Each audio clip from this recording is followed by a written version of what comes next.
Hey guys, we're going to do a real quick video on the terminal block screws, and a lot of times they'll be missing or the terminal block will be a little bit messed up and you can usually repair it. Sometimes you have to replace it. But this will be on the type of dryer that has the filter that comes out the top. It looks like this. The filter will come out of this area here. Some of the other dryers also use this exact same terminal block. For the most part though, they're extremely common to this type, especially if you have a panel that comes off like this. It's always the same terminal block. But here's the problem. I took one off of another machine, so this would be a lot easier to see than that one. There's a receiving nut on this side that's square, and when it goes to turn, it hits these edges, so it has to be the right size. And a lot of times they'll fall out because it'll be curved. This piece will get curved instead of being straight. You can see I have a little bit of a curve to it. And that curve occurs when someone puts the plug, instead of through this hole, they'll just put it right here and attach it, and it'll bend these, and whenever they pull away from the wall, it will bend all these back some. And that creates that curve. The problem is, while it's screwed in, it's fine, but when they go to take the plug off, this little nut will fall past its keeper, which you see that little piece of metal that goes down right there, the little snagging piece right there, that holds that little square piece in place. And if it's bent forward, it falls past it. So it's going to come down and it will slowly flip its way out, and then it will end up, usually you'll find this piece right around in here in a dryer. And I got one open over here actually. Usually you'll find it somewhere around here, or if someone has leaned the dryer, it's going to be over in one of the corners where it's been leaned over. But sometimes it'll fall and slip in behind the fan, and that's pretty much really hard to get out. Sometimes you can't get it out, or you just won't realize where it is only back there. There's also a little space, you know, always dimes and stuff will get stuck behind here, but all the way right there. Sometimes you'll find it there. But if you don't find it, you can order just this kit. I don't have the number right in front of me, but you can order just the kit of screws.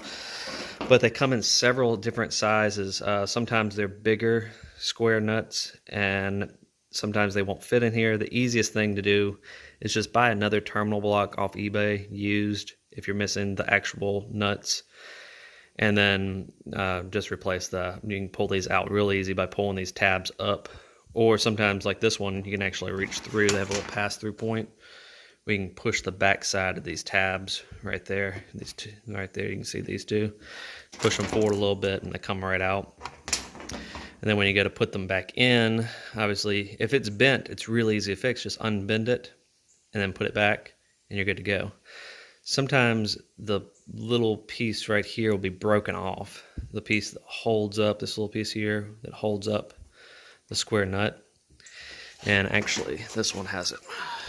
And you'll see where I've added some material, some glue. And the only thing they have to be very careful about here is making sure that the actual nut is still floating in there. It can't be stuck to the glue. If it's stuck to the glue, it will sit like that.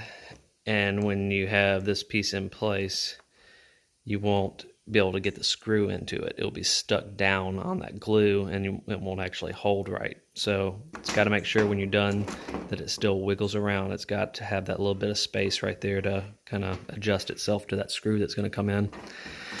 So be careful of that part. Let's see, if you're missing the screws, this is fairly easy, but there are two sizes, and you never know what size you're going to get. So it's either going to be this coarse thread here or the fine thread there. You see it's nice, a little bit, yeah, I think you can actually see that in the camera. You can see it's finer thread. I always buy them if I can 3/8 long. That's the last number will be how long they are.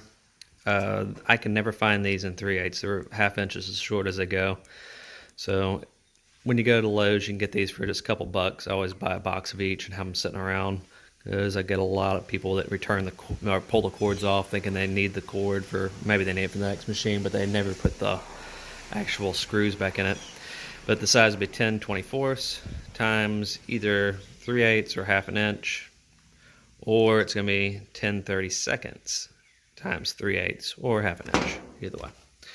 And that will be the two. You can get them at Lowe's, and I'll do a quick video on where they are in Lowe's. It's really hard to find. They're stainless.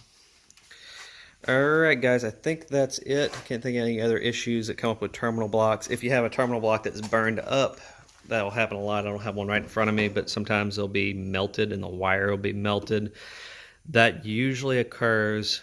A lot of people always assume that's just a power surge in the house. Not usually. Usually it's because the wire was loose, and a loose wire causes heat. The resistance is not tightened. That screw wasn't tightened down on there, and where it's kind of becomes a spark plug and gets hot, and the connection is loose, so it gets real warm and it melts everything. Everything will just start catching on fire.